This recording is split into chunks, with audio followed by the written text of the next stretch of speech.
नमस्कार, स्वागत है आपका 4 बजे के बुलेटिन में। मैं हूं आपके साथ के कुणाल धीरज। छत्तीसगढ़ के मुख्यमंत्री विष्णुदेव साय ने अग्निवीरों को लेकर एक बड़ी घोषणा की है। उन्होंने कहा है कि छत्तीसगढ़ राज्य के अग्निवीर जब भारतीय सेना में अपनी सेवा के बाद वापस आएंगे तो छत्तीसगढ़ सरकार इन नौजवानों को पुलिस सेवा में आरक्षक, वन सेवा में वन रक्षक और जेल प्रहरी इत्यादि पदों में प्राथमिकता के आधार पर समायोजन की सुविधा देगी। विधानसभा परिसर में पत्रकारों से चर्चा करते हुए सीएम ने कहा, अग्निवीरों को इसके लिए एक निश्चित आरक्षण की सुविधा दी जाएगी। इसके लिए हमारी सरकार जल्द ही आवश्यक दिशा निर्देश जारी करेगी। इससे प्रदेश से अग्निवीर सेवा में जाने वाले युवाओं का भविष्य बेहतर होगा।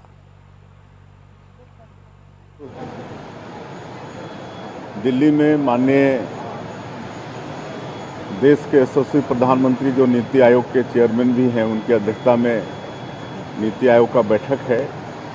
तो नीति आयोग का बैठक अटेंड करने जा रहे हैं। उसके बाद मुख्यमंत्री कॉन्क्लेव भी है, जिसमें सम्मान्य राष्ट्रीय अध्यक्ष जी भी रहेंगे। उसमें हमारे दोनों डिप्टी सीएम भी शामिल होंगे, श्री अरुण साहू जी और श्री।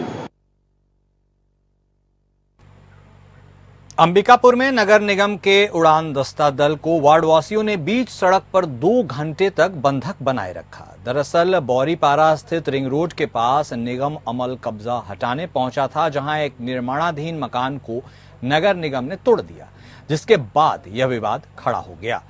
वार्डवासियों का आरोप है कि बिना नोटिस थमाए नगर निगम का उड़न दस्ता दल निर्माणाधीन मकान को ढहाते हुए नजर आया। वहीं नगर निगम उड़न दस्ता प्रभारी पर वार्डवासियों ने 20,000 रुपए रिश्वत मांगने का गंभीर आरोप भी लगाया है। वार्डवासियों का आरोप है कि रिश्वत नहीं देने पर निगम अमला ने एक तरफ कार्रवाई की है। इधर नगर निगम के उड़न दस्ता दल को बंधक बनाए जाने की सूचना मिलने पर कोतवाली पुलिस और प्रशासनिक टीम मौके पर पहुंची है। वहीं प्रशासन द्वारा निगम के उड़न दस्ता प्रभारी के खिलाफ कार्रवाई करने का आश्वासन दिए जाने के बाद वार्ड वासियों का गुस्सा शांत हुआ, जिसके बाद वार्ड वासियों ने निगम अमले को मौके से जाने दिया।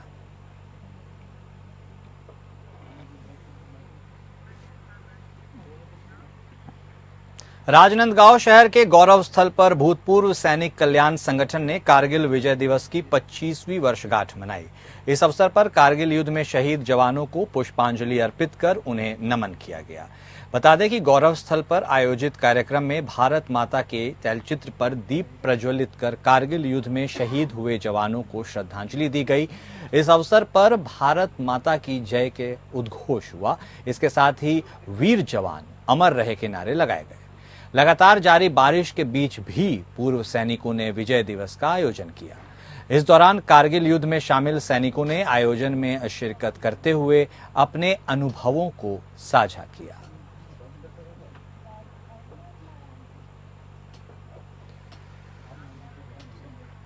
छत्तीसगढ़ के जांजगीर चांपा जिले के सरोटा गांव में बड़े नहर पुल का वॉल दोनों तरफ से टूट चुका है, जिससे आवागमन में लोगों को कई कठिनाइयों का सामना करना पड़ रहा है। यहां से आने वाले लोगों के मन में एक भय बना रहता है कि कहीं वो किसी हादसे का शिकार न हो जाए। ये जर्जर पुल रसोटा गांव के ग्रामीणों के लिए अब सिरदर्द बन गया है। बता दें कि बलोदा ब्लॉक के रसोटा पंचायत अंतर्गत आने वाले नहर का पुल की हालत बदतर हो चुकी है। बरसात के दिनों में ग्रामीणों के लिए आने जाने का मुख्य आवागमन का यही मार्ग है, लेकिन इसकी स्थिति काफी जर्जर है। इस जर्जर पुल पर दुर्घटना का डर बना रहता है।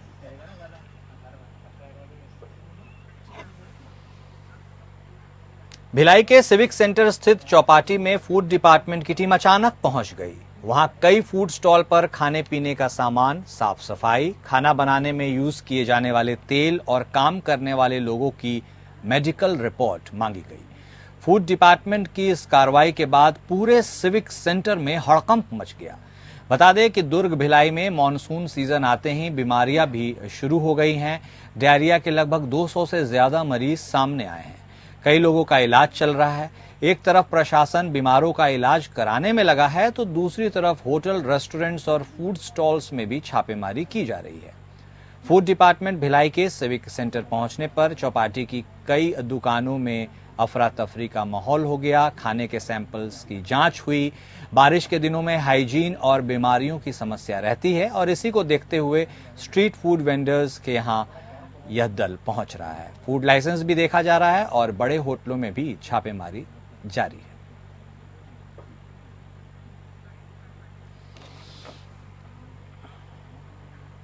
बालोद जिले से बीजेपी प्रदेश प्रवक्ता देवलाल ठाकुर के फार्म हाउस में मिली खून से लगभग 50 वर्षीय बुजुर्ग संजय ठाकुर की हत्या का मामला अब आखिरकार सुलझा लिया गया है। मामले का खुलासा करते हुए अधिकारी ने बताया कि प्रार्थी केशव ठाकुर ने सूचना दी थी कि संजय ठाकुर निवासी कोटेरा थाना डोंडी लोहारा, जो कि गांव कोटेरा के फार्म हाउस में मृत अवस्था में पड़े हैं, जिसकी किसी अज्ञात व्यक्ति ने धारदार हथियार से मारकर हत्या कर दी थी। घटनास्थल पर वरिष्ठ अधिकारियों ने बारीकी से निरीक्षण किया। एफएसएल की टीम को बुलाकर घटनास्थल का जायजा लिया गया। वहीं अधिकारी ने बताया कि कड़ाई से पूछताछ करने पर पता चला कि बाड़ी के चौकीदार ने कत्ल किया है। चौकीदार से पूछताछ करने पर उसने अपना जुर्म कबूल किया है।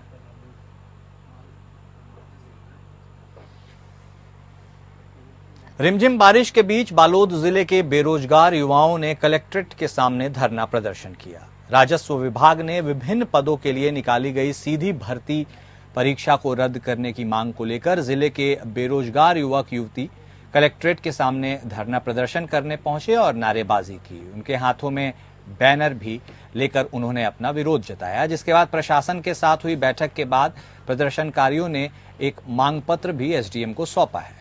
वहीं प्रदर्शनकारियों के अनुसार प्रशासन ने मामले की जांच किए जाने के आश्वासन के बाद प्रदर्शन को स्थगित कर दिया है। प्रदर्शनकारियों ने बताया कि उनकी मांगों पर अमल नहीं किया गया तो आने वाले दिनों में भी उग्र प्रदर्शन होगा।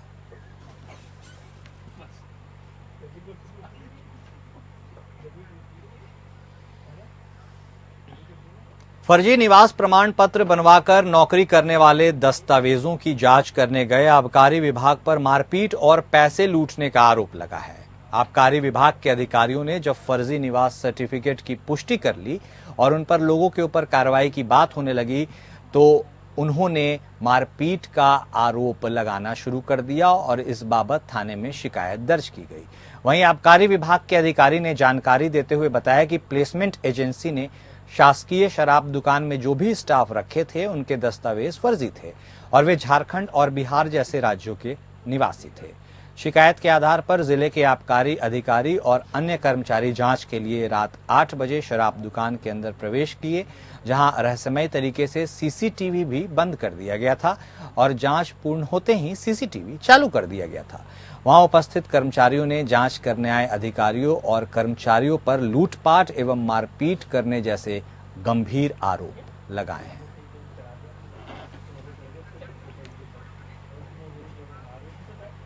वहीं नवी मुंबई के बेलापुर के शाहबाज इलाके में एक 3 मंजिला इमारत ढह गई। इस हादसे के बाद मलबे में कई लोगों के फंसे होने की आशंका है। पुलिस, दमकल विभाग और एनडीआरएफ की टीमें मौके पर पहुंच चुकी हैं और बचाव अभियान जारी है। स्थानीय दमकल कर्मियों, पुलिस और एनडीआरएफ कर्मियों सहित इमरजेंसी रिस्पांस टीम लोगों की तलाशी और बचाव कार्य में लगे हुए हैं। रांची से, जहां झारखंड के मुख्यमंत्री हेमंत सोरेन ने कहा है कि पर्यावरण सुरक्षित रहेगा तभी हम सुरक्षित रहेंगे। अगर पेड़ पौधे नहीं होंगे तो प्राणियों पर खतरा मंडराने लगेगा। भविष्य में ऐसी स्थिति पैदा ना हो, इसके लिए पर्यावरण का संरक्षण जरूरी है।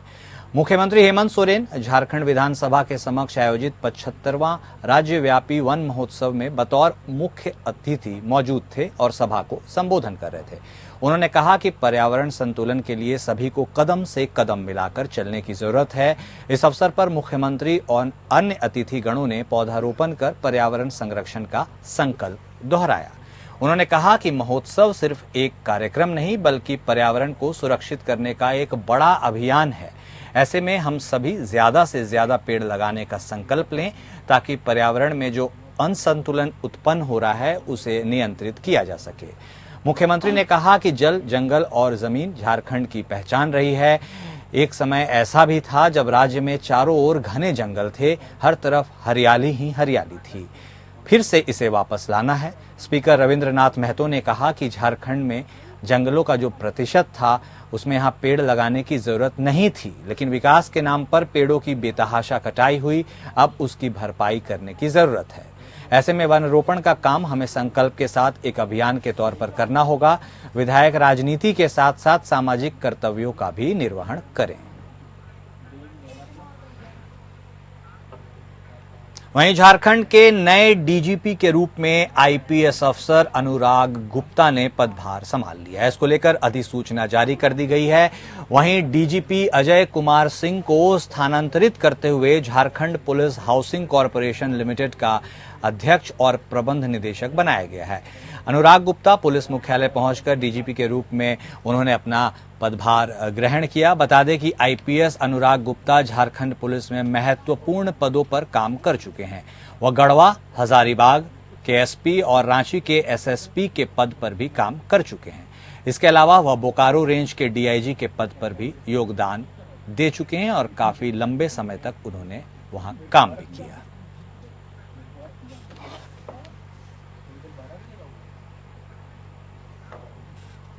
लोहरदग्गा में आक्रोशित ग्रामीणों ने घाघरा लोहरदग्गा मुख्य पथ जाम कर दिया। दरअसल 13 जुलाई को मुहर्रम के दिन आपस में हुई मारपीट में 15 साल के किशोर दिलकश अंसारी घायल हो गए थे।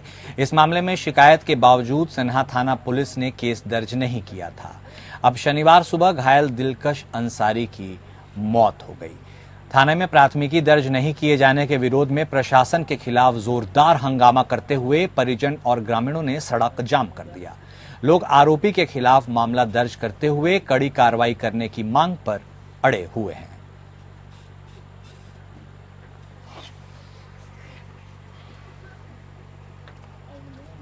और अब खबर बिहार से, जहां अपने एक दिवसीय कार्यक्रम के दौरान मुंगेर पहुंचे हैं पूर्व सांसद आनंद मोहन और उन्होंने पहुंचते ही विपक्षियों पर कड़ा प्रहार किया और कहा कि विशेष पैकेज के रूप में बिहार को वाजिब हक मिला है। इस पर विपक्ष का हाय तौबा गलत है। पूर्व सांसद परिसदन में पत्रकारों से बातचीत करते हुए उन्होंने बजट में बिहार को मिले विशेष पैकेज पर विपक्ष द्वारा मचाए जा रहे हाय तौबा को गलत बताया। उन्होंने कहा कि विशेष पैकेज के रूप में बिहार को उसका वाजिब हक मिला है। विशेष पैकेज बिहार के सर्वांगीण विकास की आधारशिला रखने वाला साबित होगा। बिहार में विकास के नए दरवाजे खुलेंगे। विशेष पैकेज से रोजगार, यातायात, टूरिज्म, सिंचाई, बाढ़ नियंत्रण के क्षेत्र में बिहार काफी आगे बढ़ेगा। विशेष राज्य की मांग समाप्त नहीं हुई है या आगे भी जारी रहेगी, लेकिन विशेष पैकेज के रूप में बिहार को जो हासिल हुआ है वह एक बड़ी उपलब्धि है।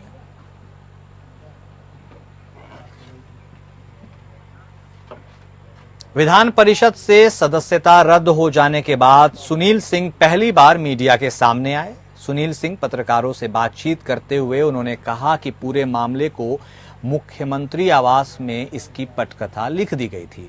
सुनील सिंह ने कहा कि जो किसान की बात करता है, जो भ्रष्टाचार की बात करता है, उसकी सदस्यता सरकार किसी भी परिस्थिति में ले लेनी चाहिए। उसी दिन से सीएम आवास में यह षड्यंत्र रचा गया। उन्होंने कहा कि आचार समिति को उन्होंने पत्र भेजा था, मेरा पत्र वापस कर दिया गया, मेरा लेटर लिखा गया, वह भी वापस कर दिया गया। आज तक संसदीय इतिहास में ऐसा कभी नहीं हुआ।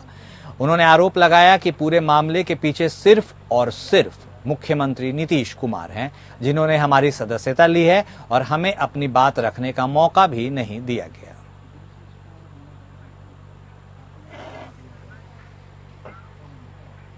मोतिहार के चकिया में बिक्री के लिए रखी गई नामी कंपनी की नकली इंजन ऑयल को बरामद किया गया है। कंपनी द्वारा अधिकृत कार्यालय को लंबे समय से नकली ऑयल बिक्री की शिकायत मिल रही थी।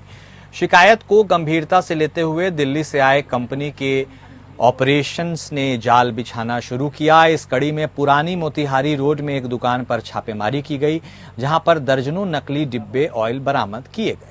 छापेमारी से नकली ऑयल विक्रेताओं में हड़कंप मच गया। भनक लगते ही कुछ दुकानें खुली ही नहीं और कुछ खुली भी तो दुकानदार बंद करना ही उन्होंने मुनासिब समझा। ऑपरेशन मैनेजर द्वारा थाने में एक आवेदन देकर प्रतिष्ठान के मालिक के खिलाफ न्यायसंगत कार्रवाई करने की मांग की गई है।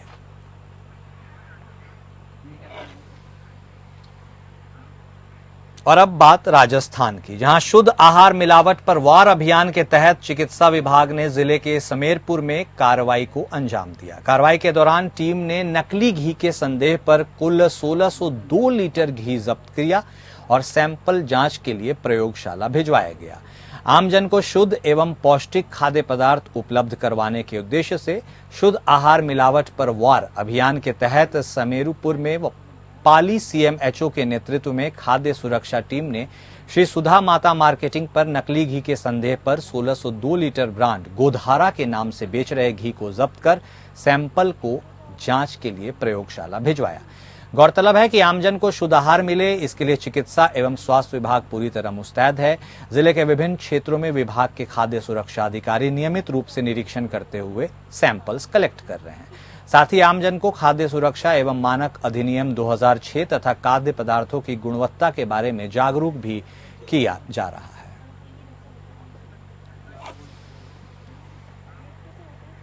जोधपुर संयुक्त संघर्ष समिति जन स्वास्थ्य अभियांत्रिकी विभाग के कर्मचारियों ने मुख्यमंत्री के नाम जिला कलेक्टर को ज्ञापन सौंपकर पीएचईडी के कार्यों को आरडब्ल्यूएसएससी के हस्तांतरण का विरोध किया है।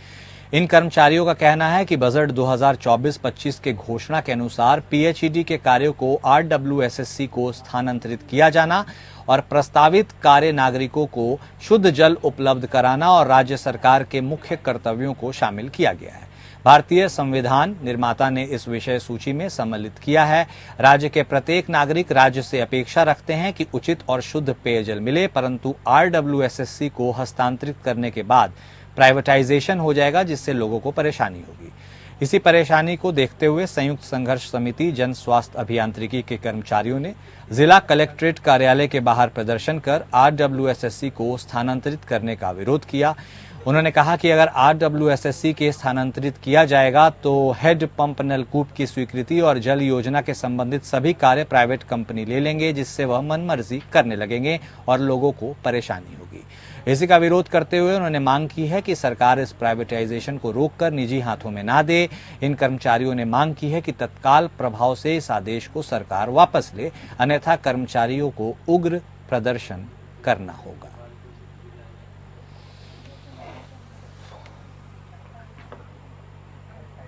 पाली जिले के मारवाड़ जंक्शन रेलवे प्लेटफॉर्म पर ज्वलनशील पदार्थ से भरी मालगाड़ी के एक वैगन के ढक्कन पे अचानक आग लग गई।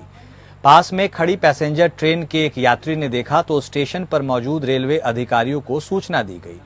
मौके पर पहुंचे रेलवे के अधिकारी, जीआरपी और आरपीएफ के अधिकारियों ने आग बुझाने के काम करने वाले सिलेंडर की मदद से समय रहते आग पर काबू पा लिया, वरना एक बड़ा हादसा हो सकता था।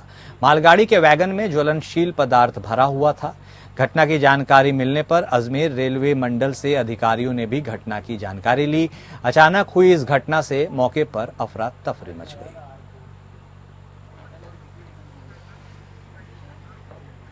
और फिलहाल इतना ही, लेकिन आप बने रहिए और देखते रहिए तमाम छोटी बड़ी खबरों के लिए हमारा यह विशेष कार्यक्रम। नमस्कार।